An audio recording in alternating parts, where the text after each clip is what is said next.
السلام علیکم ورحمۃ اللہ وبرکاتہ نحمدہ صلی اللہ رسول الکریم اما بعد۔ توحید کیا ہے؟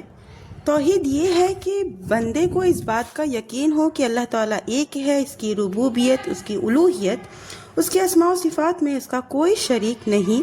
اس کا معنی یہ ہے کہ بندے کو اس بات کا یقین ہو اور اس بات کا اقرار کرے کہ اللہ تعالیٰ تنہا ہر چیز کا رب و بادشاہ ہے، وہی تنہا خالق اور سارے کائنات کا تنہا مدبر ہے، وہی تنہا عبادت کا مستحق ہے، اس کا کوئی شریک نہیں، اس کے علاوہ ہر معبود باطل ہے، وہ صفات کمال سے متصف ہے، ہر عیب سے پاک ہے، اس کے اسماء و حسنی ہیں اور اس کی اعلیٰ صفات ہیں۔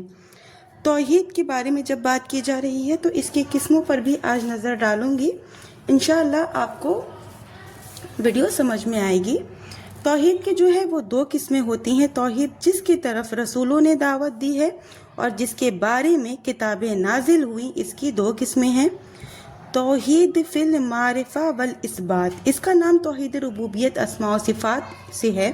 اس کا مطلب اللہ تعالیٰ کو اس کے اسماء و صفات اور افعال کے ساتھ تنہا ماننا ہے، یعنی بندہ اس بات کا یقین و اقرار کرے کہ اللہ تعالیٰ تنہا رب اور خالق ہے، وہی تنہا مالک اور متصرف ہے، وہی تنہا اس کائنات کا مدبر ہے، وہی اپنی ذات، اپنے اسماء و صفات و افعال میں کامل ہے، وہ ہر چیز کا جاننے والا، ہر چیز پر محیط ہے، اس کے ہاتھ میں بادشاہت ہے، وہ ہر چیز پر قادر ہے، اس کے اسماء حسنی ہیں اور اس کی اعلیٰ صفات ہیں، اس کا کوئی شریک اور مثل نہیں۔ سورہ شورى میں اللہ تعالیٰ فرماتا ہے، سورہ شورى کی آیت نمبر 11، اس جیسی کوئی چیز نہیں، وہ سننے والا اور دیکھنے والا ہے۔ اور ایسے ہی ایک دوسری توحید کی قسم ہے توحید فی القصد والطلب، اس کا نام توحید الوہیت عبادت ہے۔ اس کا مطلب یہ ہے کہ عبادت کی تمام اقسام کا مستحق صرف اللہ تعالیٰ ہے۔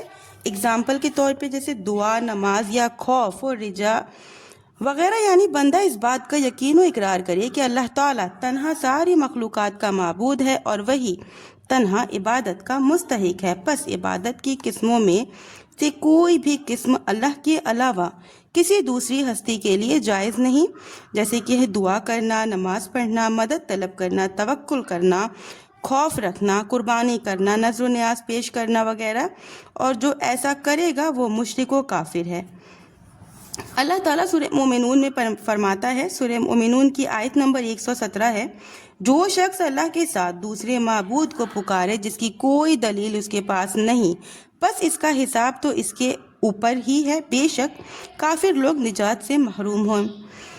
توحید الوہیت اور عبادت ہی وہ توحید ہے جس کا اکثر لوگوں نے انکار کیا ہے۔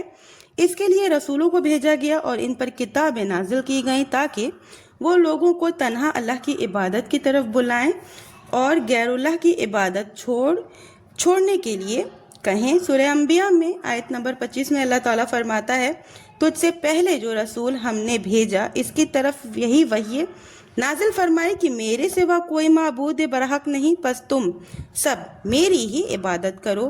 اور سورہ نحل میں آیت نمبر 36 میں اللہ تعالیٰ فرماتا ہے، ہم نے ہر امت میں رسول بھیجا کہ لوگ صرف اللہ کی عبادت کرو اور اس کے سوا تمام معبودوں سے بچو۔ تو یہ توحید کے معنی، توحید کی حقیقت اور توحید کی قسمیں تھیں جو آج میں نے آپ کے ساتھ شیئر کی ہوں۔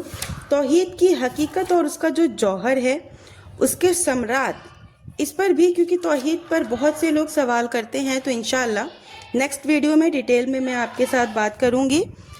ویڈیو تھوڑی وائس ہے، اس کو اگنور کریے گا۔ اس وقت جہاں میں ہوں نیٹ ورک کی بہت پرابلم ہے، تو اس وجہ سے تھوڑا قاعدے سے ویڈیو اپلوڈ نہیں ہو پاتا ہے، بیک گراؤنڈ میں بھی بہت وائس رہتی ہے، نوائس رہتا ہے۔